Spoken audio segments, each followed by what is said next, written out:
അത് തിരക്കൊഴിയാത്ത അവസ്ഥ, അതൊരു അലാബായി തന്നെ പണ്ഡിതന്മാർ എണ്ണി പറഞ്ഞിട്ടുണ്ട്. അത് ദുന്യാവ് ശരിക്കും വെച്ചാൽ നശിച്ചു പോണതാണ്. ആഖിറം ഖൈറും വ അബ്ഖാ. അപ്പം ഈ നശിച്ചു പോകുന്നതിന് പിന്നാലെ ഒരുത്തൻ കൂടിയാൽ നാശത്തിലേക്ക് എത്തുള്ളൂ.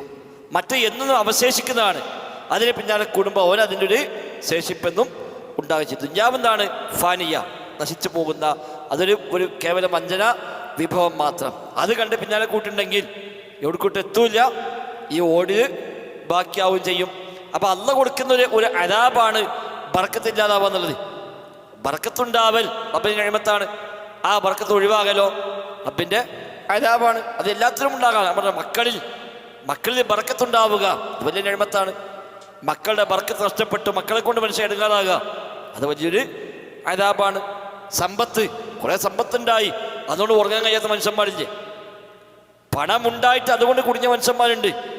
കാരണം പിന്നെ ഒരു സ്വസ്ഥതയില്ല, സമാധാനമില്ല, ആകെ എടുക്കാറായി. എന്താ കാട്ടുക? ഒന്നും ചെയ്യാൻ പറ്റുന്ന പൈസ ഒന്നും പിങ്ങി തിന്നാൻ പറ്റുന്നില്ല. ചിലപ്പോൾ അവർ പരിധിക്ക് അപ്പുറം ഉണ്ടായിക്കഴിഞ്ഞാൽ മനുഷ്യൻ കുടുങ്ങും.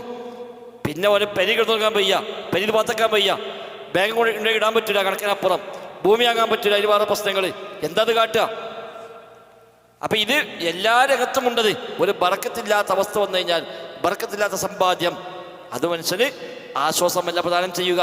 തട്ടിപ്പും വെട്ടിപ്പും നടത്തി ഉള്ള പിന്നെ കള്ളക്കടത്തും കൈക്കൂലിയും പലിശയും സ്ത്രീധനവും എല്ലാ വേണ്ടത്തിലൊക്കെ നോക്കിയിട്ട് ഏതെങ്കിലും ബൈക്ക് പൈസ ഉണ്ടാക്കിയിട്ട് വലിയ പൈസക്കാരായി മാറ്റുന്നെങ്കിൽ വേണതുകൊണ്ട് സമാധാനം തന്നെ കിട്ടുക. ആ പണം കൊണ്ട് വരാണ്ട് കുടുങ്ങും.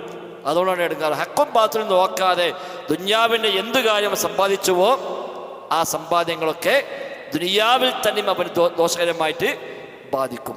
ഒരു ഹക്കും ബാത്ത് നോക്കുക, ഹറാം ഹലാൽ നോക്കിയിട്ടില്ല, എല്ലാ വഴിക്കും ഇറങ്ങി, പല വഴിക്കും ഇറങ്ങിയിട്ട് തട്ടിപ്പും വെട്ടിപ്പും നടത്തി തരാൻ പാടില്ല.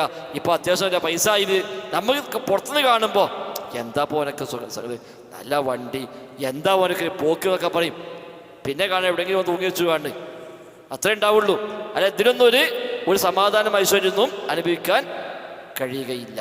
അവിടെയൊക്കെ എപ്പോഴും ഒരു പക്ഷേ ഇതൊന്നും ഇല്ലാത്തവനേക്കാം അതിനേക്കാളേറെ ശ്വാസം. ഒന്നും വൈകുന്നേരം വരെ പണിക്കാണ്ട് 1000-500 ഉറുപ്പിക ഇട്ട് അതുകൊണ്ട് പൈസ ചിലവും കഴിഞ്ഞു, ഓരോ ആയത്തേറ്റ് എങ്ങനെ കഴിഞ്ഞു പോകും. പ്രശ്നം സോക്കണം എന്നാലും വലിയ പ്രശ്നമില്ല. അതവിടെ ഗവൺമെൻറ് ആസ്പത്രിയിൽ പോയിക്കാണ്ട് എന്തെങ്കിലും വാങ്ങി കുടിച്ചാൽ ഓനാണ് മാറും, ഒരു പ്രശ്നവുമില്ല. പ്രസവം അതങ്ങനെ കഴിഞ്ഞു പോകും, ഓനെയൊന്നും എടുക്കാനാവുന്നില്ല.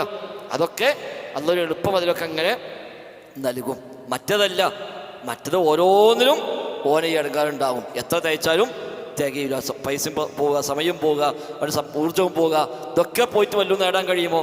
അതൊട്ട് ഉണ്ടാവുകയുമില്ല. അപ്പം ദുനിയാവിൻ്റെ നശ്വരതയും ആഖിറത്തിൻ്റെ ശാശ്വതയും അത് ബോധ്യപ്പെടുക എന്നതാണ് ഇതിൽ പ്രധാനം.